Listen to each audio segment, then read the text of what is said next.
Continuamos con nuestra clase, mis queridos hermanos, y luego vamos a ver que entre los profetas, hay un gran denominador común. Hay un gran denominador común. Amén. Hay un gran denominador común. Por ejemplo, en primer lugar, los sobrenombres. Llámele sobrenombre, llámele calificativo, llámele como usted quiera llamarle, llámele como usted quiera llamarle, ¿no? Tenemos allí, por ejemplo, eran llamados los guardianes del templo, no los guardianes de la galaxia, por si acaso, ¿no? Los guardianes del templo. Luego también llamados los centinelas de Jehová. En segundo lugar, la personalidad del profeta. Era una personalidad muy fuerte, definida y de gran espiritualidad. Eran intermediarios entre el pueblo y el Señor, ¿ya? Entre el pueblo y el Señor. Era una personalidad fuerte, mis queridos hermanos.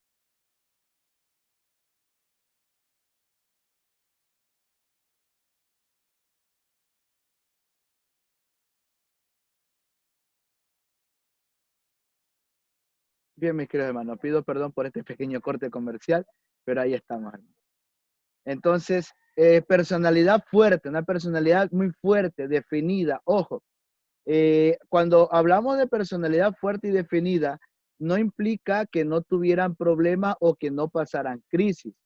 No quiero decir con esto, no me quiero contradecir, pero el hecho era, mis queridos hermanos, el hecho era de que en este caso, los profetas pasaron muchas crisis, como por ejemplo, el profeta el profeta Elías. Elías pasó una crisis muy fuerte, pasó una crisis demasiado fuerte, ¿no? Después de haber visto y experimentado la gloria de Dios, una mujer lo persiguió y el hombre estuvo, pero recontra que asustado. Jeremías era conocido como el profeta llorón, ¿ya? Era conocido como el profeta llorón, porque lloraba de todo, lloraba por todo. Ya lo vimos nosotros, por ejemplo, cuando leímos Jeremías capítulo 9, versículo 1, cuando dice que, oh, si mi cabeza se hiciera fuente de agua, mis ojos fuente de lágrimas, para llorar día y noche por la hija de mi pueblo, ¿no? Lloraba mucho por lo que estaba pasando por el pueblo, lloraba mucho por la situación que atravesaba el pueblo. Pero era una personalidad fuerte.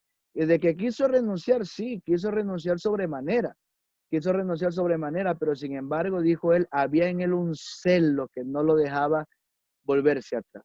Eh, no dejaba volverse atrás, ¿ya? De una profunda espiritualidad, como vimos hace un momento, intermediarios, ¿no? Intermediarios entre el pueblo y el Señor, intermediarios entre el pueblo y el Señor, ¿ya? Su percepción del mundo bajo el impulso de Dios o bajo el impulso del Espíritu Santo de Dios, ellos comprendían lo que estaba sucediendo lo que estaba sucediendo y transmiten al pueblo un llamado a la conversión, ¿verdad? Transmiten al pueblo un llamado a la conversión. Ellos se daban cuenta, mis queridos hermanos, ellos se daban cuenta de la situación que estaba viviendo el país y entendían que la causa por la cual el país estaba viviendo como estaba viviendo era por el pecado que había en ellos. Porque, por ejemplo, si nosotros consideramos al profeta Isaías en en el capítulo 7, el rey Acaz, que fue el primer rey que estuvo durante el ministerio de Isaías, perdón, uno de los reyes que estuvo bajo el ministerio de Isaías, el rey Acaz era un rey malo y perverso. Recordemos que Acaz fue el padre del profeta, perdón, del rey Ezequías. Entonces, Acaz fue un rey muy malo, perverso en gran manera, a tal punto que la Biblia dice a tal punto que la Biblia dice que Acaz cuando murió fue sepultado, pero no fue sepultado en el sepulcro de los reyes, ya, sino que fue sepultado en cualquier lugar, pero no mereció o no llevó ¿cómo le diré? No se llevó la ceremonia fúnebre que correspondía a un rey, ¿ya? Entonces, el punto es que Acaz estaba viviendo y por causa de Acaz el pecado había llegado al pueblo de Judá y Dios le había dicho al rey Acaz por medio del profeta Ezequías que iba a traer salvación para el pueblo. Entonces, Isaías capítulo 7, del 1 en adelante, estoy parafraseando todo esto, y llega un momento en que Isaías le dice al rey Acaz, pide señal para ti. Acá le dice, yo no voy a tentar al Señor. Bueno, técnicamente tenía razón, pero ahí viene el detalle. Si usted está llevando, por ejemplo, si yo estoy llevando una vida que a Dios no le agrada y viene un profeta de Dios y me dice, Luis, pide algo para el Señor y verá, y para que compruebe que Dios te ama, yo voy a decir, yo no voy a tentar al Señor. Es verdad, no lo voy a tentar, pero ¿por qué digo eso? Porque mi propia conciencia no me permite, ojo, mi propia conciencia no me permite pedirle algo al Señor porque yo sé que estoy en pecado y que como estoy en pecado, obviamente Él no me va a atender. Entonces, bajo esa temática, bajo esa perspectiva, Isaías le dice, no, no te preocupes, que el Señor te va a dar una señal. La Virgen concebirá y dará a luz un hijo y llamará su nombre Emanuel. Entonces, en lo tocante a la percepción del mundo, bajo el impulso de Dios, eh, los, los profetas comprendían lo que estaba sucediendo en su entorno y transmiten al pueblo un llamado a la conversión.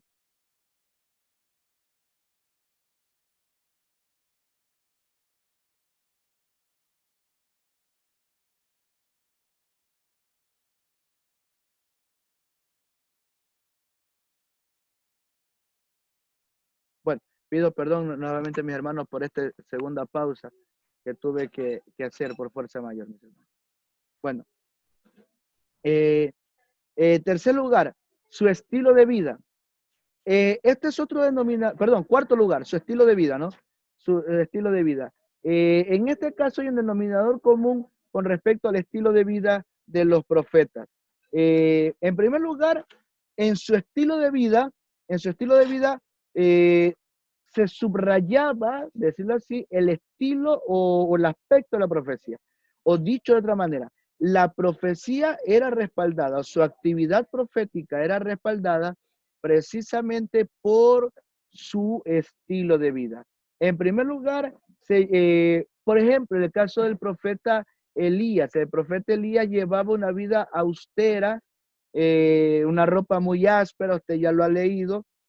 Por ejemplo, llevaban una vida célibe, eh, como dice allí, llevando una vida austera, viviendo solo, perdón, y aún viviendo bajo celibato, como en el caso de Jeremías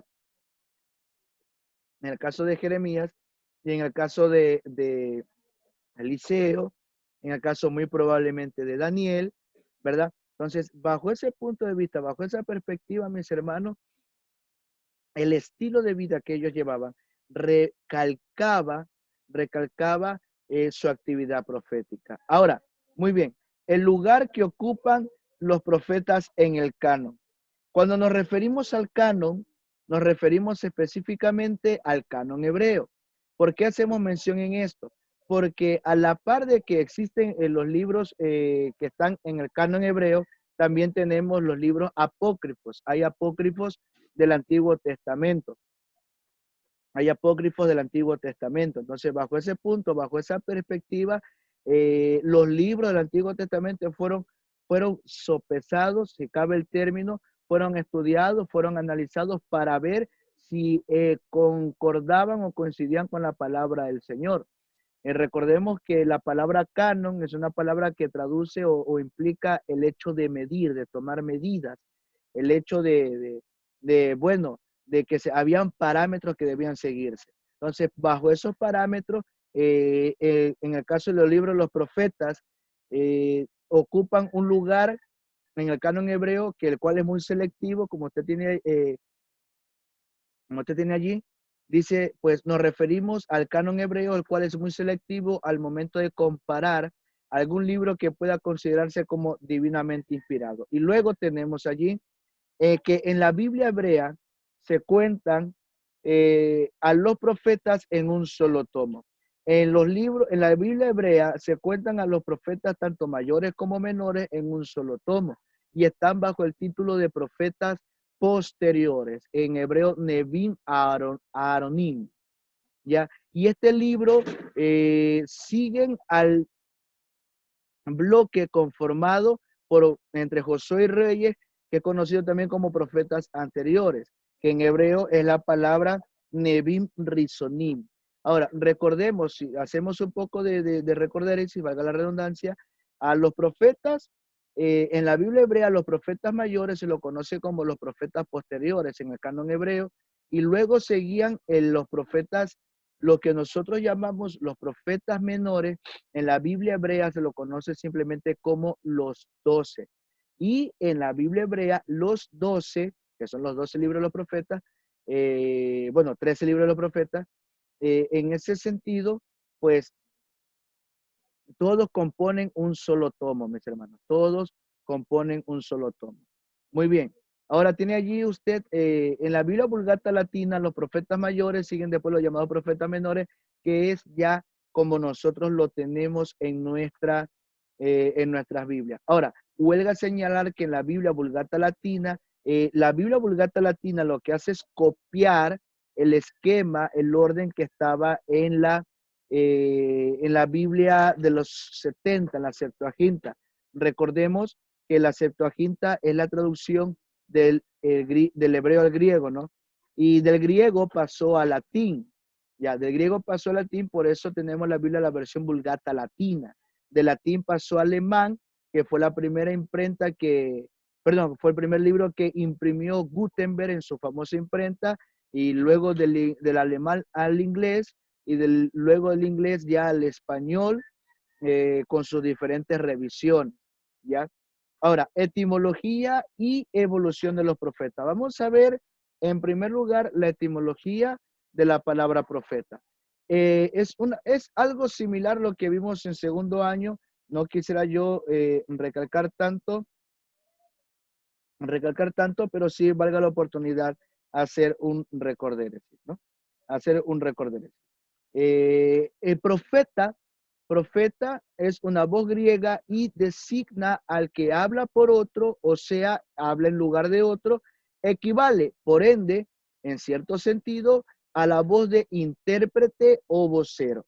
Equivale a la voz de intérprete o de vocero. Entonces, bajo ese punto de vista, bajo esa perspectiva, básicamente la palabra profeta viene de una voz griega. Esto, dicho sea de paso, en una materia que da el seminario, que es Historia de la Iglesia. Bueno, ustedes el año pasado la vieron como vida y crecimiento de la Iglesia, pero en esa materia, Historia de la Iglesia, analizamos algo acerca de los profetas, y viene de la palabra griega profetes, así como se escucha, profetes, y esta palabra traduce alguien que habla en lugar de, o alguien que habla por alguien, valga la redundancia. En ese sentido, por eso usted tiene allí designa al que habla por otro o que habla en lugar de otro. Por eso también implica la voz, implica a la voz, o en cierto sentido implica a la voz de intérprete o vocero, ¿ya? Entonces, en ese sentido, con respecto a los profetas, ¿ya? Lo que significa la palabra profeta, ¿ya? Alguien que habla en lugar de. Ahora, huelga señalar que hay una gran diferencia entre el profeta del Antiguo Testamento y del Nuevo Testamento.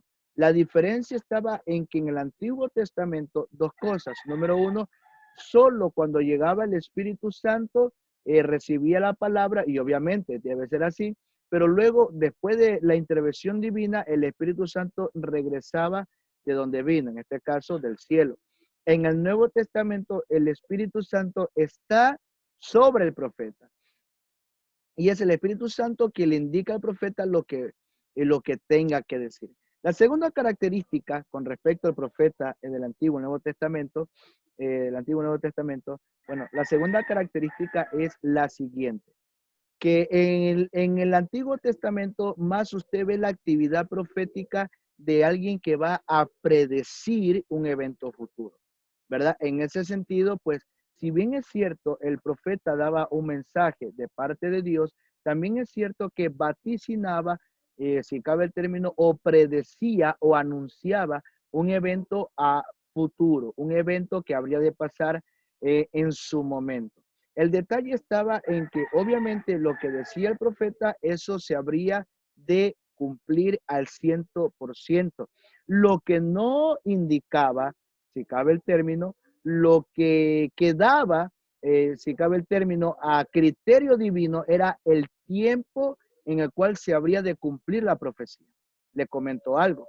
La profecía que da Isaías con respecto al nacimiento del Mesías, perdón, con respecto al nacimiento del Mesías, tardó 700 años en cumplirse. Para cuando Isaías da su profecía, pasaron 700 años. Ahora, yo quiero que por un momento usted se imagine algo y piense, por ejemplo,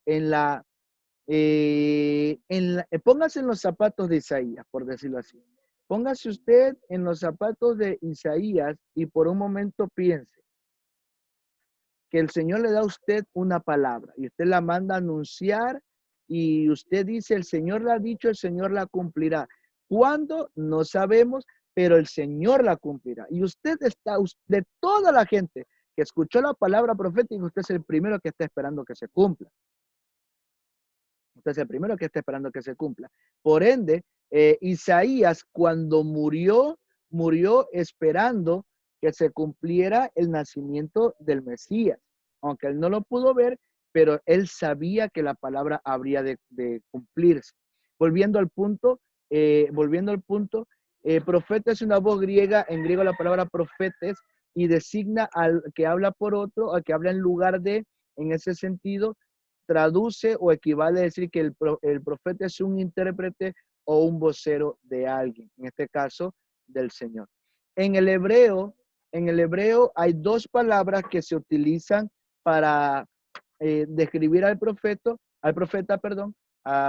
dos palabras que se utilizan para designar al profeta con nombres o palabras muy significativas. En primer lugar, la palabra Naví, que significa extático o inspirado. En hebreo, la palabra Naví traduce extático, que está experimentando un éxtasis, un estado en el cual él está teniendo una visión, teniendo una experiencia, pero está en sus cinco sentidos. Y también que está siendo inspirado por alguien, por una persona que obviamente es capaz de influenciarlo a tal manera o a tal punto que sea capaz de inclusive motivarlo a tomar una decisión para bien. En este caso, el Señor. En segundo lugar, la palabra que tenemos es la palabra roé, o la palabra José, que traduce el vidente, el que ve lo que Dios le muestra, sea en forma de sueños, en forma de visiones, etc. En este sentido, tanto la palabra Naví como la palabra Roé o José indican dos cosas, que el profeta es un instrumento de Dios, ¿ya? Indica que en primer lugar el profeta es un instrumento de Dios. Y como instrumento de Dios, Dios lo utiliza en gran manera o lo utiliza, si cabe el término, a la manera que Él quiere, como Él quiera utilizarlo. Ojo, porque el profeta, al ser instrumento de Dios, no hará lo que Él quiera, sino que hará lo que Dios le pide que haga. Y en segundo lugar, estas dos palabras, Naví y Roé, implica que el profeta no ha de anunciar sus propias palabras, sino lo que el Espíritu le dé, o el Espíritu le sople o le inspire. Entonces, bajo esa perspectiva, mis hermanos, bajo ese punto de vista, el profeta, como lo vamos viendo, tenía que hablar lo que Dios le había mostrado en un sueño, en una visión, en un éxtasis, si cabe el término, ¿ya? Y el profeta no solamente tenía que hablar, el profeta tenía que obedecer. ¿Amén? El profeta tenía que obedecer. Porque si, por ejemplo, nosotros tomamos en consideración la historia del profeta Elías, cuando estuvo en el peñasco, cuando estuvo en la montaña, que estuvo a punto bueno, que fue perseguido a muerte, mejor dicho, Dios le da varias órdenes. Y una de las órdenes era que él tenía que buscar a su sucesor, en este caso que fue Eliseo. Dios ya le había dicho, ve a tal lugar, te encontrarás con tal persona y tendrás que hacerlo tu sucesor. Y a lo que efectivamente hizo Elías. Entonces, Naví y Roé implica una persona que es un instrumento de Dios. Ahora, recalcamos esto porque el instrumento de Dios, repito, no hace lo que quiere, hace lo que Dios le manda. Y en segundo lugar, anuncia lo que Dios le pide que anuncie. ¿Ya? Ahora tenemos, en segundo punto, la evolución de los profetas. Hubo una evolución en cuanto, no tanto a la característica, sino en primer lugar en cuanto al nombre que se le da, y bueno, en segundo lugar también en cuanto a la función que hacía, ¿ya? En primer lugar tenemos allí, el vidente es el precursor de los otros profetas, según primer libro de Samuel 9:9. Si nosotros buscamos la Biblia, según primer libro de Samuel, perdón, capítulo 9, que es antesala a cuando Saúl fue elegido rey, perdón, primer libro de Samuel 9:9 dice, antiguamente en Israel, cualquiera que iba a consultar a Dios decía así, venid y vamos al vidente. Ojo, porque al que hoy se le llama profeta, entonces se le llamaba vidente. Entonces, en primer lugar, se le llamaba vidente. Ahora, no es lo mismo vidente que adivinador. Al que hoy se le llama profeta, dice Samuel, antes se le llamaba vidente. Pero hay una gran diferencia entre un vidente y un adivinador. Por ejemplo, en primer lugar, el vidente era alguien que tenía comunicación directa con Dios, ¿ya? Porque el vidente en el tiempo de Samuel, recordemos que Samuel fue un juez en Israel, o el último de los jueces, porque ahí siguió ya la etapa monárquica con Saúl. Entonces, Samuel como vidente de Dios, que era como profeta, lo que el pueblo quería consultarle, Samuel lo consultaba a Dios.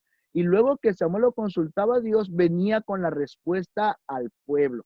La diferencia con un adivinador es que el adivinador, como su nombre lo indica, adivina y se imagina ciertas cosas. Ahora, alguno dirá, pero hermano, hay adivinadores, ¿ya? Adivinadores que indican cosas que se cumplen, ¿ya? Indican cosas que se cumplen. Ahora, esto nos lleva a otro ejemplo. Por ejemplo, valga la redundancia, la adivina de Endor, por no decirle bruja, ¿no? Y ese es el detalle. Ella trabajaba con espíritu de adivinación, con espíritu de adivinación. Habrá un momento en que podamos hablar sobre la adivina de Endor en su momento, ¿no? Valga la redundancia, en su momento habrá la oportunidad de hablar de ella. Pero bueno, centrándonos en el tema, el adivinador trabajaba o trabaja con un espíritu de adivinación. Básicamente trabaja con demonios. Y como trabaja con demonios, pues bueno, bien, en ese sentido, el adivino, pues hace o indica lo que el demonio le pide que haga, ¿ya? Esos brujos que trabajan, por ejemplo, parte de la serranía ecuatoriana y parte del oriente, personas que trabajan con brujería, básicamente trabajan con demonios, ¿ya? Ahora, el punto B dice allí, el nombre Naví, el cual se usa para designar a profeta, cubre, perdón, distintas realidades a lo largo de la historia. Por ejemplo, el sentido extático del éxtasis.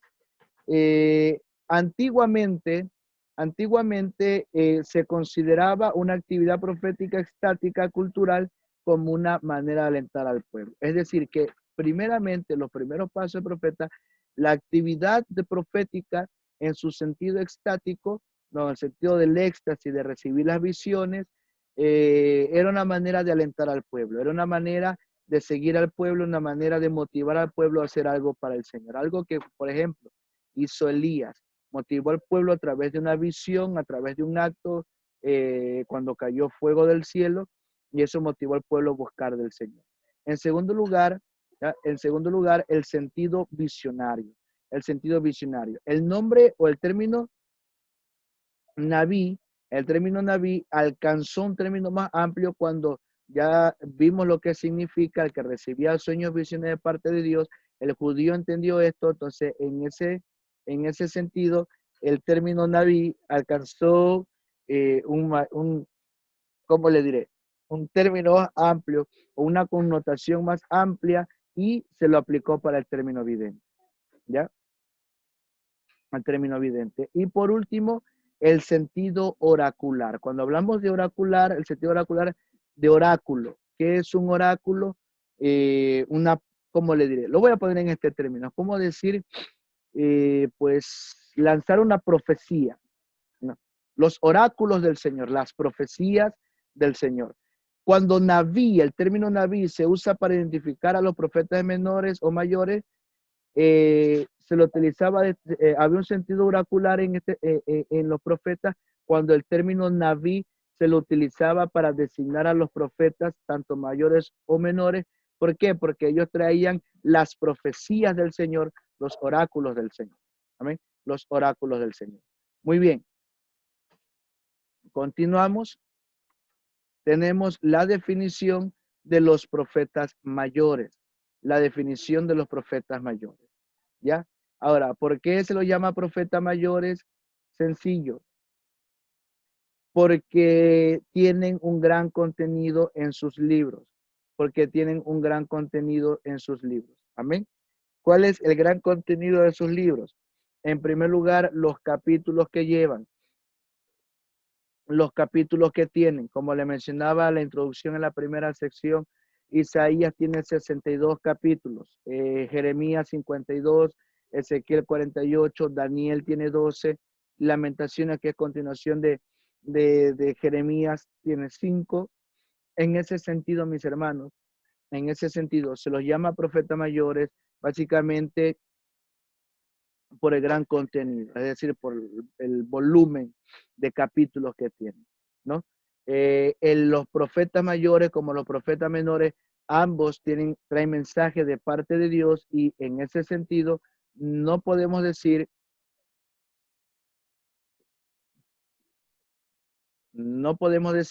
que sus mensajes sean más importantes que los otros, no. Muy bien. Ahora, para ir terminando, mis hermanos, para ir terminando, las características de los profetas de Dios. En primer lugar, un llamado de Dios. Todo profeta, los profetas mayores, en el caso de los profetas mayores, y eso lo veremos la semana que viene, más ampliado, más detallado, los profetas mayores tenían un llamado de parte de Dios. Amén. Un llamado de parte de Dios. Ahora, ese llamado, en primer lugar, revestía al profeta de una misión, que era ser la voz de Dios. Era el que iba a hablar de parte de Dios, era el que iba a hablar en nombre de Dios, era el que iba a dar el mensaje de parte del Señor. En segundo lugar, este llamado nace de una experiencia fuerte con Dios.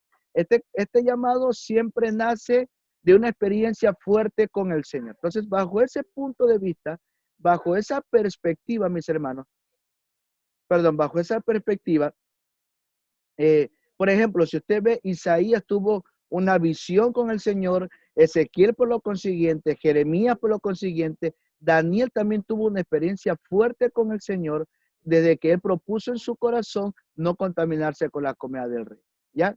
Y en tercer lugar, este llamado de parte de Dios trae consigo contrariedades, trae consigo cruces, ¿no? Problemas, pero el Señor siempre los protegió y los ayudó. En el caso de Jeremías, Jeremías estuvo a punto de morir si no es por la intervención divina que Dios utilizó a un empleado del rey que lo escondió, si no Jeremías hubiera sido muerto. En segundo lugar, el profeta verdadero, el profeta de Dios, nunca recurría a la adivinación, nunca recurría a la adivinación, a la hechicería ni a la astrología. Allí usted tiene una cita bíblica, Deuteronomio 18:10, que ya como tenemos muy poco tiempo, mis hermanos, pues voy a dejar que usted lo lea en casa. Deuteronomio 18:10. Amén. Nunca iba la adivinación. Nunca iba la adivinación. ¿Por qué? Porque en primer lugar tengamos presente que Dios detestaba la adivinación. Dios desechaba la adivinación. Dios la desterró, hizo que se la destierre el pueblo de Israel. ¿Ya? Más bien, la fuente de la profecía siempre era Dios mismo.